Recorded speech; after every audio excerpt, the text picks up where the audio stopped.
Big news, pepperoni fans. Marco's Pizza is celebrating America's favorite topping the best way we know how. It's Marco's Pepperoni Fest with 3 pepperoni stuffed showstoppers. Sink your teeth into our new pepperoni bread for just $5. Grab a cheesy pepperoni pizzoli handheld or go big with our iconic pepperoni Magnifico pizza. Get all these bold pepperoni flavors at prices worth cheering for only during Marco's Pepperoni Fest. Use code PEPFEST. California residents use code PEPFESTCA. California prices higher. Limited time only. Price and participation may vary. Fees and restrictions may apply. See participating stores for details. Well, welcome to the Janelle King Show. I'm Janelle King, and this is Extra 106.3, and this is where we discuss kitchen table topics that are typically banned from family gatherings, but are absolutely necessary in order to have a strong republic.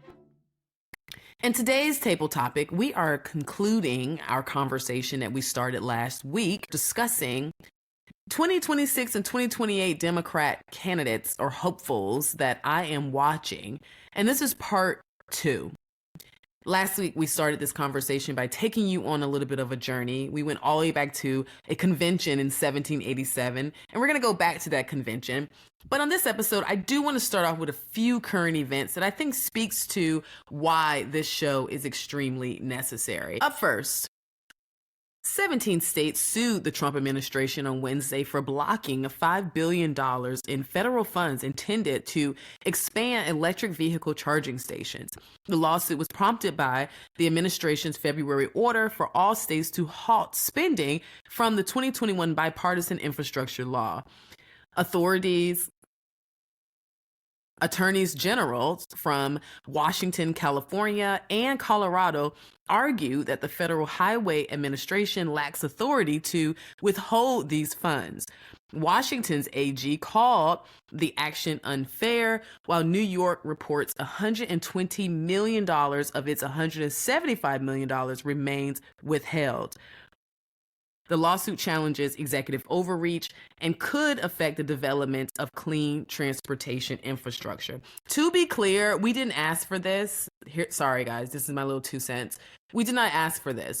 Remember, this whole electric vehicle push was something that was put on all of us by the left because they told us that our cars were no longer useful and that we needed to do what they tell us to do, which is to get out there and everybody go buy an electric car. Even if you have the money, even if you don't have the money, figure it out, but do what we told you to do. So to be clear, we did not ask for this. And to me, in my personal opinion, it is not the government's job to ensure that there are enough charging stations. That responsibility is supposed to be placed on the market. And if the demand for electric vehicles were there, private companies would invest in building these stations as a form of another business or a type of business that we can now introduce. So let's just let the market work. Moving on. Transportation Secretary Sean Duffy, speaking of transportation, will introduce a multi-billion-dollar plan to modernize the air traffic control system. The initiative responds to ongoing issues, including a mid-air collision in January and infrastructure challenges. The aging system must stay operational during upgrades, which are complicated by staffing and technology problems. As seen in outages and cancellations in Newark, the GAO review found 51 of 138 FAA systems were unsustainable, prompting Duffy to propose a new, safer system. While President Trump supports the plan, funding and effectiveness are uncertain amid decades of neglect and increasing flight numbers above 45,000 daily. I personally believe that hiring people who have a strong work ethic, I believe that hiring people who fully understand the job and the role and what it entails is the key to resolving these personnel issues. I'm not familiar with the system, so I don't know if this is too much money or too little money or what, but I do know that there are some serious personnel issues, I believe, that's happening in our government because we decided that we wanted to create diversity rather than allowing diversity to fend for itself under the guise of meritocracy.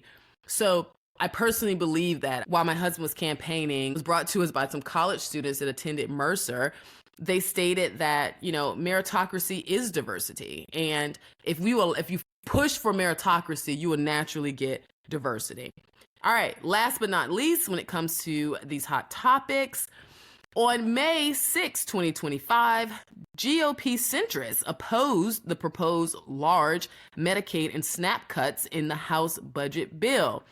The proposals aim to fund $2 trillion in tax cuts by reducing Medicaid and food assistance programs. Medicaid covers nearly 87 million people, including over 40 million children, while SNAP supports over 42 million Americans.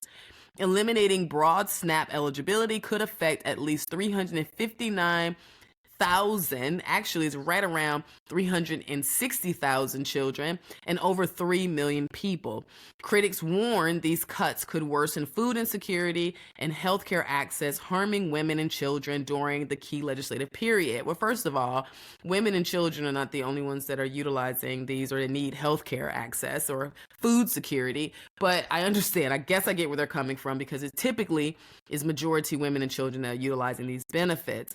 But here's the thing. I don't really like the idea that because we're in the same party, we can't disagree. That's not something that I like, that's at all. But I will say that when it comes to this particular topic, we do need to make some cuts. There are a lot of people who are utilizing these benefits, who have been on these benefits for generations. And it's unfortunate that it's falling on this generation to have to wear or carry the weight of past generations' negligence. But unfortunately, that's what happens when everything kind of catches up to itself. I'm hoping that there is a strategy around this so that we are, avoiding some of the negative downfalls that can come from this happening abruptly. But I'm not against making these cuts. But most importantly, I really am for the people in our own party voicing their concerns. I believe that's what it's supposed to do. I mean, the whole reason why I ran from the Democrat Party is because they want to control everything you say, everything you think, and how you behave. That's not what I want in the Republican Party. So I think these people are doing what they think is best. I'm not against that. I think it's okay to critique. I think it's okay to question. And personally, I think Trump responds to the where the base is. So if the base is leaning in one direction, does get his attention. So I'm hoping that he hears their perspective and either address it or adjust it.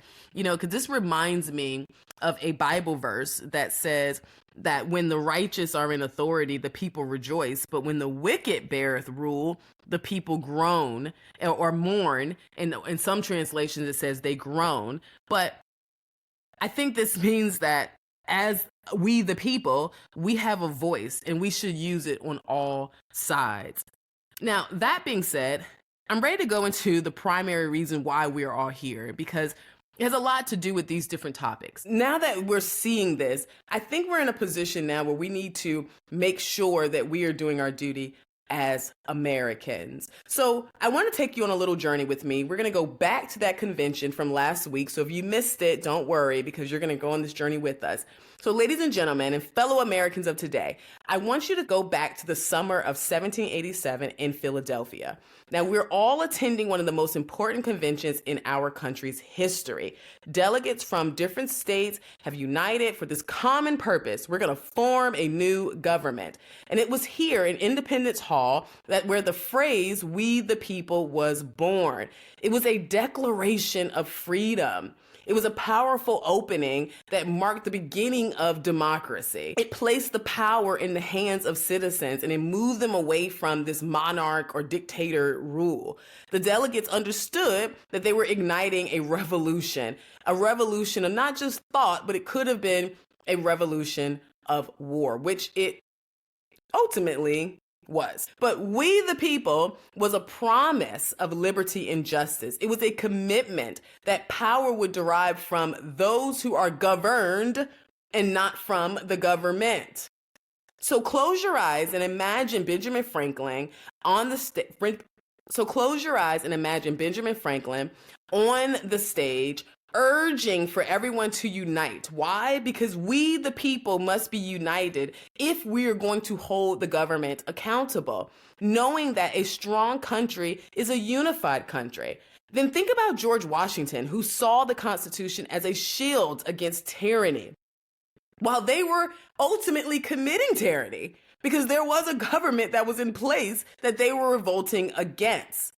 We, the people, emphasizes the trust placed in every single citizen to uphold democratic values. We, the people, reminds us of our personal responsibility to engage in our republic.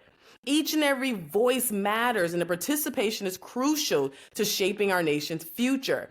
So every time we go into the voting booth, every time we watch a debate, every time we hear the State of the Union address, I really want you to sit back, close your eyes, and think about all of those who fought for our freedoms, the brave men who stood for liberty and justice, the sacrifices that remind us that we, the people, represents more than just a phrase. It embodies our ongoing pursuit for a more perfect union.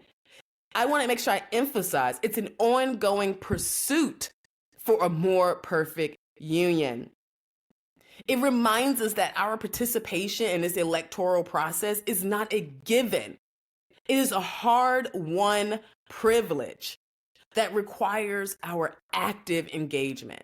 Particularly as Republicans, we hold dear to the principles of limited government, personal liberty, and individual responsibility. It is our duty to elect leaders who embody these values, who will be championing the rights and the aspirations of the American people and not their own interests. We have a responsibility to support candidates who prioritize honesty, integrity, accountability. Officials who will stand firmly for our Constitution and the freedoms it guarantees and does it with courage. Ladies and gentlemen, we must be vigilant in our role as American citizens.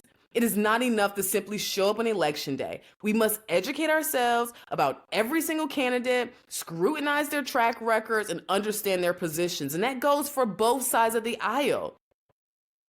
We have the power to influence the course of our communities and our nation, but that power must be exercised wisely. So I urge you to take this responsibility to heart, starting with tracking who could possibly seek your vote. So today we're going to finish our conversation about the Democrats that I am watching, the Democrats who I believe will be running in 2026 and 2028. And this is an ongoing discussion as more and more people are popping up. However, this show, I'm going to focus on the governor's race and particularly looking at the Democrats that are rumored to run for governor. So if you want to live in a free country, free of tyranny, free of elitism, free of a dictatorship, then we, the people, must prioritize our responsibility. We must prioritize the needs of the people, one that honors our founding principles and supports a government that is truly of the people, by the people, and for the people. So don't go anywhere. Do not leave the table. We're diving into the 2026 governor's race, particularly on the Democrat side, right after the break. You're listening to The Janelle King Show. I'm Janelle King. This is Extra 106.3. We'll be right back. Hello, everyone. My name is Suzanne Guy, and this is the Church's Moment. There is an incredible opportunity to start a distinct pro-life ministry at your church. We started one at our church about 5 years ago, and the fruit has been tangibly beautiful. We do monthly meetings that educate and equip the body of believers on sanctity of human life issues from womb to tomb by bringing in and featuring different pro-life leaders from all over Georgia, as well as featuring different ministries like post-abortion healing ministries or foster care ministries. There are so many great community partners out there. And then the second part of this pro-life ministry is having a care team. This is an opportunity to show moms in crisis, moms in unplanned, unwanted, or crisis pregnancies that the church is the place to run to, that the church is a safe haven and a place to go for tangible help, real hope, true compassion, friendship, and discipleship. And yes, an opportunity to share the gospel in both word and deed. Brothers and sisters in Christ, will you consider starting a distinct pro-life ministry at your church? It's so easy. Please contact me today to find out how simple this is. You can contact me at my email, proverbs318@att.net. This is the church's moment.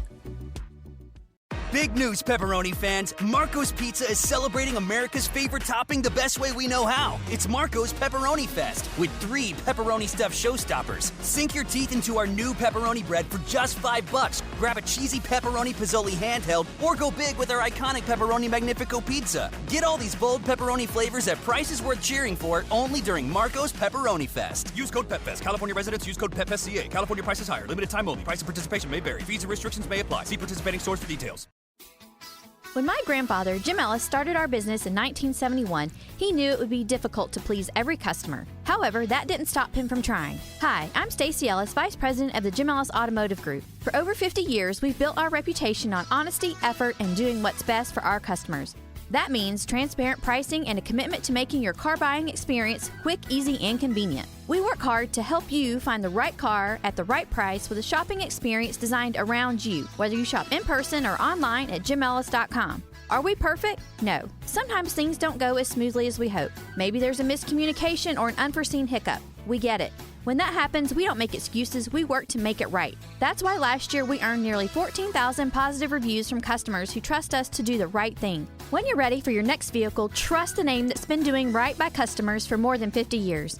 Jim Ellis Automotive, where you can always expect the best.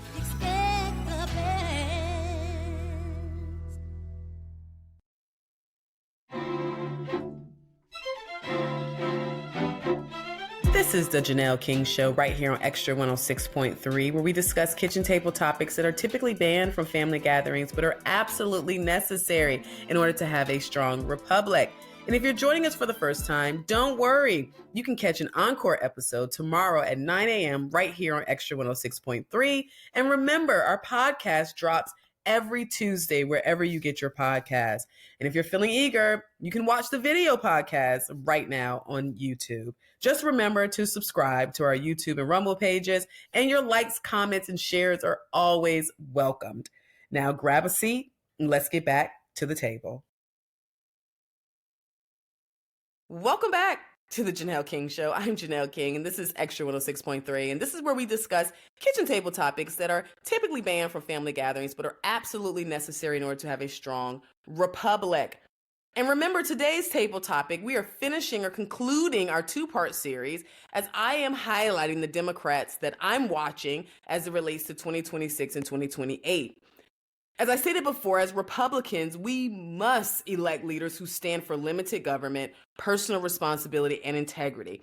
It is not enough to simply vote. We have to educate ourselves about the candidates. We have to scrutinize their positions. Therefore, I urge you to take this responsibility seriously.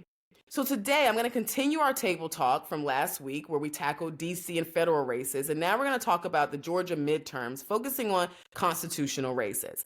Constitutional races refer to elections where candidates run for statewide offices, often outlined in the state constitution or governed by state law.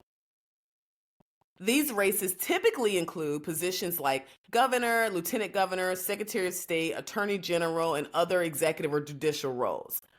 Historically, the formation of these races traces back to the development of state governments in the United States, where clear electoral processes were established to ensure governance and representation across the entire state. Over time, these races have become essential for shaping state policy and leadership, often reflecting the political landscape of the electorate's priorities. So let's dive into the Georgia races that I am watching. Right now, I'm not hearing a lot about, particularly when it comes to the Democrats, about the AG race, lieutenant governor race, or secretary of state, but I have heard a few names floating around for governor, and that's what I wanted to kind of highlight. So let's get this ever-evolving conversation started. Starting with Michael Thurmond. So Michael Thurman is an attorney from Clarkston, Georgia. He earned his bachelor's degree in political science from the University of Georgia and a law degree from Georgia State University. Thurman began his political career in the Georgia House of Representatives and became the state's first African-American labor commissioner in 1998. He later served as CEO of DeKalb County and as superintendent of the DeKalb County School Districts. So his name has been circulating pretty early. It started pretty much while I was on the Georgia Gang, and I started hearing a lot of things, and I found it to be quite interesting. So much so that I spoke with him very, very briefly. It was a very basic conversation, but I wanted to hear from him. I wanted to talk to him. I was like, hey, why not? Let's just hear what he has to say. When I spoke with people, regardless of what political aisle they sat on, Republican or Democrat, everyone had nothing but nice things to say about him, but nothing about his policy or policy positions. At the time, I was on the Georgia Gang, and I didn't want to miscategorize my perspectives because I just was like, I don't know him, right? Although I knew that I wouldn't vote for him because I figured that if he's going to be running as a Democrat, then clearly their policies don't align with my positions. So I felt pretty confident that I wasn't going to vote for him. But that doesn't mean that I didn't want to know what he was talking about, what his ideas were. You still have to educate yourself. So why meet with the Republican? Why try? That's probably what he was thinking. That's why it never happened. But he is someone who has a lot of Republican friends, and I truly believe that he will snag some independent votes if he could, but not until the Democrat Party releases its chokehold on Black men. I feel like the Democrat Party acts as if Black men are so dumb and only good for police brutality and prison stats. There's this type of feminism that's running rampant in that party that does not make room, or in their words, hold space for Black men, and it's quite noticeable. So I do think that there's an opportunity for Michael Thurman. I don't know if he's going to jump in the race or not. I know that Lucy McBath said she was going to jump in, and she recently jumped out, so we're not going to talk about her. But I got the vibe that they're still struggling with the Black male thing. So speaking of Black men, there's another Black man who I'm also hearing about. Unlike Michael, I did have a conversation with Jason. So I'm talking about Jason Estevez, Representative Jason Estevez. He and I have a mutual friend, and we found ourselves in the same room not too long ago. But before I go there, we need to talk about who he is just a little bit. So Representative Jason Estevez, it was kind of hard to find details on him as he isn't as prominent as some of the others on the list, but I truly do believe that he could possibly be a dark horse in this race because Jason Estevez is a businessman and investor based in Georgia. I don't know what he invests in. I wasn't able to really find out a whole lot about him. But he's a member of the Georgia State Legislature serving as a representative, and he was known for his work advocating for policies related to education, economic development, and community improvement. And he's decided to enter this governor's race. And a few minutes ago, I said to you that I had a brief conversation with him at a friend's party, but he did not mention that he was running for governor at that time. And what I also appreciated was that his wife is gorgeous, guys. So his absolutely beautiful wife was present, and she kind of walked up and joined the conversation. I really appreciated that because I like family, right? I like family. So while I'm certain that we do not share some of the same positions on policy, I can't say that he wasn't a nice guy. And what I also noticed is that he wasn't afraid of my politics or having a conversation with me. And you have to respect that because a lot of people won't even sit down with me because they're like, oh, I already know I'm going to get her vote. But I guess I'm like, don't even try, right? But anyway, so I do think that he could be a dark horse in this race. He's a young Black man with a young family. I do not know what will come up during his opposition research. So there may be things in his past that may come out. I'm not sure, but I am certain that he does have a chance. And if he could brand himself as the people's candidate over there on the Democrat side, it'll be quite interesting to see how this shakes out. But I see his challenge being pretty much the same as Michael Thurman's challenge. The fact that he's just a male, and the Democrat Party just seems to see men as subservient to women. So considering that the majority of their voter base are women, he may struggle through a primary if he's seen as too masculine, which would mean that he's going to have to bow down to some of these ridiculous progressive positions in order to soften himself, because apparently the Democrat women want soft men, but whatever. But because, the first time he shows his true masculinity, they're going to call him toxic. So I think if he can figure all that out, he may have a shot. But I think his best bet is that people see Michael Thurmond as outdated a bit, or too much as a traditional Democrat.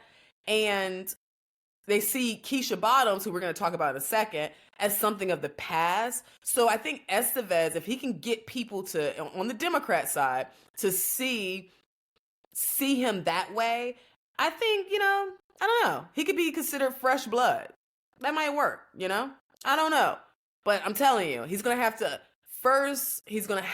address the elephant in the room, which is the Democrat Party and their disdain towards men and male leaders, although they keep picking them for president. But okay.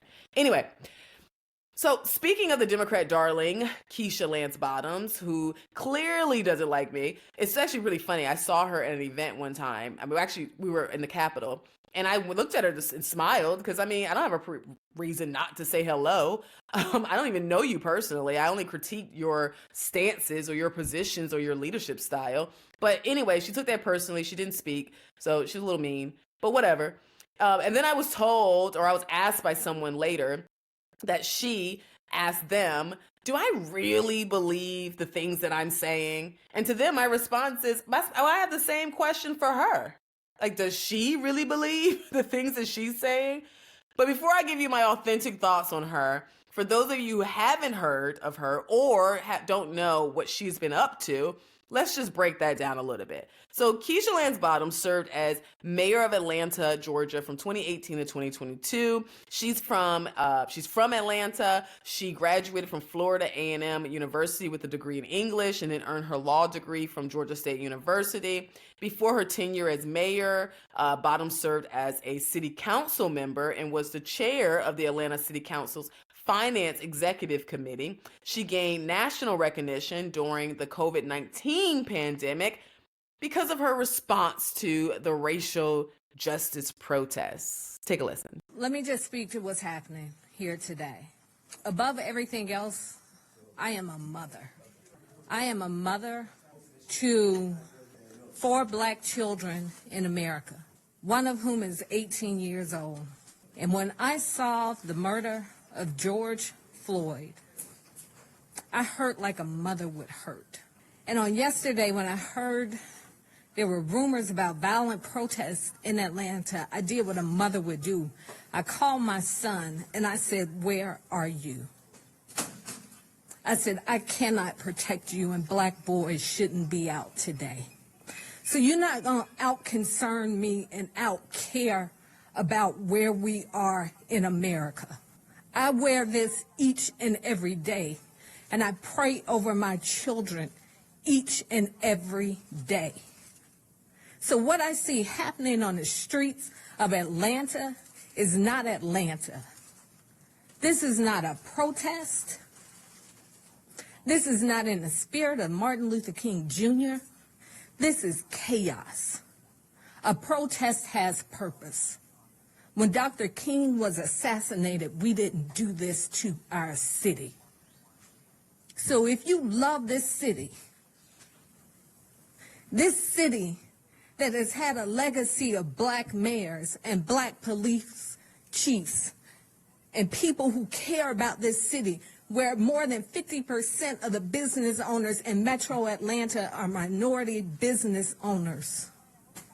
If you care about this city, then go home and pray that somebody like Reverend Beasley will come and talk to you and give you some instructions on what a protest should look like and how you effectuate change in America. This police chief made a video on yesterday, pull it up on YouTube, where she said she was appalled to watch the murder of George Floyd. This woman did that. You're not honoring the legacy of Martin Luther King Jr. and the civil rights movement. You're not protesting anything running out with brown liquor in your hands, breaking windows in this city. T.I. and Killer Mike own half the West Side. So when you burn down this city, you're burning down our community. If you want change in America, go and register to vote. Show up at the polls on June 9th. Do it in November. That is the change we need in this country. You are disgracing our city. You are disgracing the life of George Floyd and every other person who has been killed in this country. We are better than this. We're better than this as a city. We are better than this as a country. Go home. Go home. In the same way I couldn't protect my son on yesterday, I cannot protect you out in those streets. You're throwing knives at our police officers. You are burning cars. You have defaced the CNN building. Ted Turner started CNN in Atlanta 40 years ago because he believed in who we are as a city. After not seeking re-election in 2021, she went on to help the Biden administration. And when Congresswoman Lucy McBath ended her gubernatorial exploratory campaign, Keisha jumped in within weeks. To be honest, it kind of felt like we have to get a woman in there before any of the guys get ahead. So it's like we got to swap, Lucy out for Keisha real quick. And it kind of just felt that way. And it felt the same way about Keisha and I felt the same way about Keisha as I did before. Here's my authentic feelings on why I am challenged by Keisha Lance Bottoms. Because Keisha strikes me as a woman who cares a lot about her reputation. And I think she cares a lot about the opinions of others, specifically the subculture in the Black community. And what do I mean by the subculture? I'm going to let Thomas Sowell explain it to you a little bit better than me. You cite, in Intellectuals and Race, you cite an observation by the intelligence expert, IQ scientist, James Flynn, that just stopped me cold. After the Second World War, you've got large numbers of American troops remaining in Germany. For that matter, there's still several tens of thousands there today. And both Black and white American soldiers had children with German women. And Flynn discovered that those children growing up in Germany showed no IQ differences at all. The Black kids and the white kids, the same. Quoting Intellectuals and Race, Professor Flynn concluded that the reason was that the offspring of Black soldiers in Germany, and now you're quoting Professor Flynn, grew up in a nation with no Black subculture. Close quote. Which means what? Which means they experienced exactly the same expectations. Is this the... No. The expectations are external. The culture in which they grew up was not the culture in which Black kids grew up in America today. So they had... There's no gangster rap that was pervasively available in Germany. So here's what I'm getting. There is something about Black subculture in America today that holds African Americans themselves back? Yes. In fact, I went into this in a previous book on which about Black rednecks and white liberals, because that same subculture. Let's talk about two of your books here. Go ahead. Because that very same subculture held whites in the South back as well.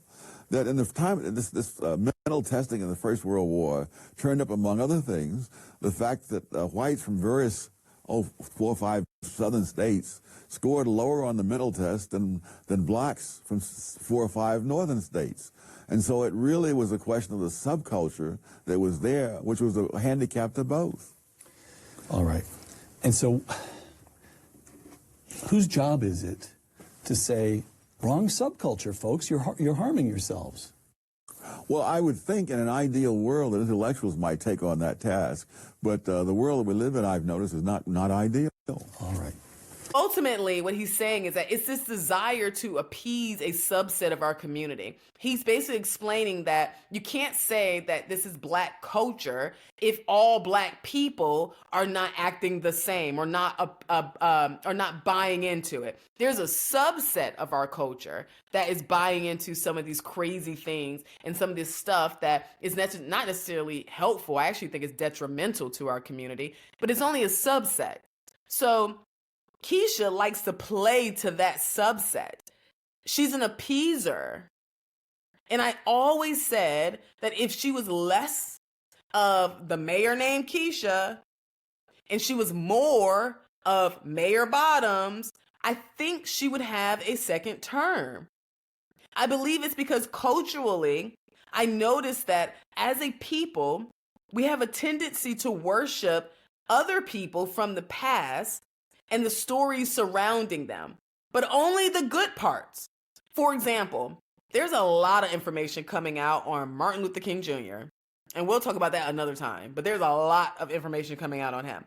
But if I was on a panel with Democrats in the room, and I pointed out the discrepancies with him as well as his message, I would need security getting out of that room. And honestly, I believe that Keisha Lance Bottoms and those like her want that level of recognition and admiration for years to come that John Lewis gets, that MLK gets, that Malcolm X gets, Chisholm gets. Like, the list just goes on and on and on, right? Of all the Black ancestors that we all are supposed to worship, having never met them, know nothing about their personal life, but we're supposed to act like their personal life had to be great because of what they did or what we think they did.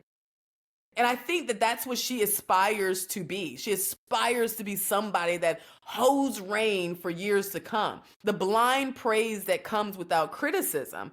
And rather than getting there the tough way, which is doing the right thing simply because it's right, even if it pisses people off, knowing there's a possibility that you may be personally hated, but at the end of the day, you know that the work that you're doing will be remembered even if it's not now.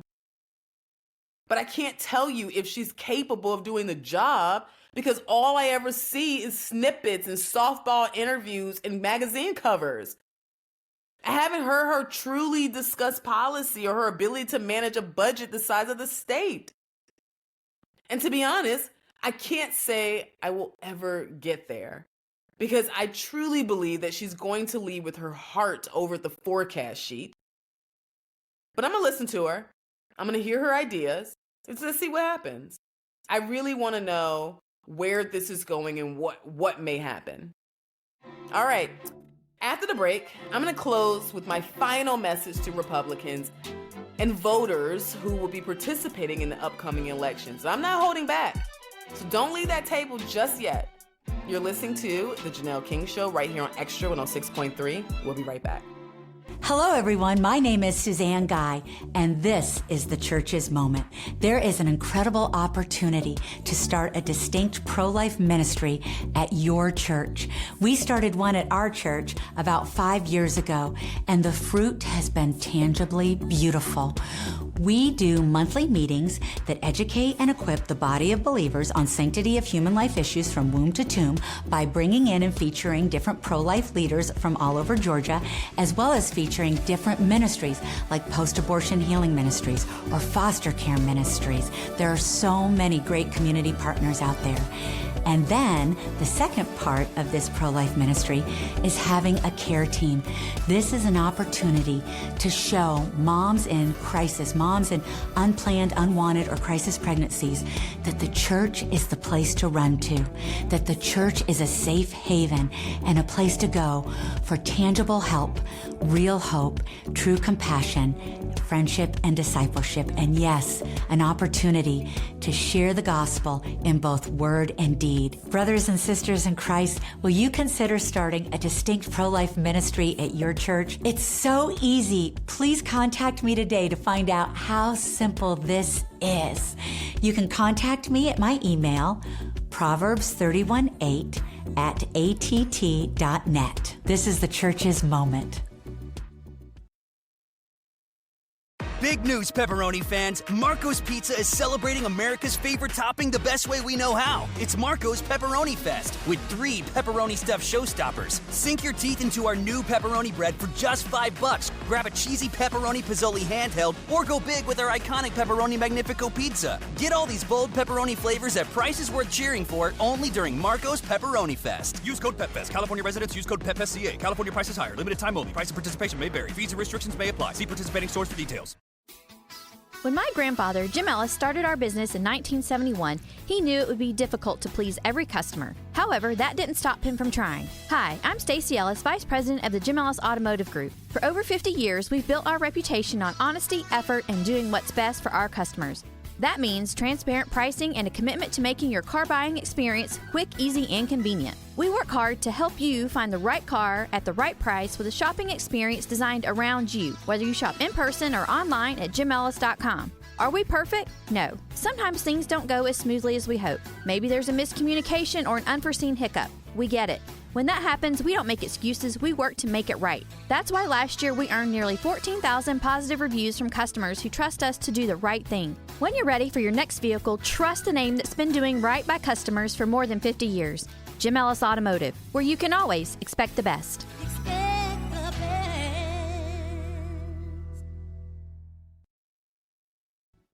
This is the Janelle King Show right here on Extra 106.3, where we discuss kitchen table topics that are typically banned from family gatherings, but are absolutely necessary in order to have a strong republic. And if you're joining us for the first time, don't worry. You can catch an encore episode tomorrow at 9 a.m. right here on Extra 106.3. And remember, our podcast drops every Tuesday wherever you get your podcasts. And if you're feeling eager, you can watch the video podcast right now on YouTube. Just remember to subscribe to our YouTube and Rumble pages, and your likes, comments, and shares are always welcomed. Now grab a seat and let's get back to the table. That's right. This is the Janelle King Show, and this is Extra 106.3, and this is where we discuss kitchen table topics that are typically banned from family gatherings, but are absolutely necessary in order to have a strong republic. And today's table topic is the final part of my 2-part series of the Democrats that I am watching in 2026 and 2028, just to make sure I see what the opposite side is doing and what opposition's planning. And I started the show by taking you on an imaginary journey back in time. We went to a convention in Philadelphia in 1787 when the formation of our country was being debated, and the war cry at that time became the first 3 words of our Constitution: we the people.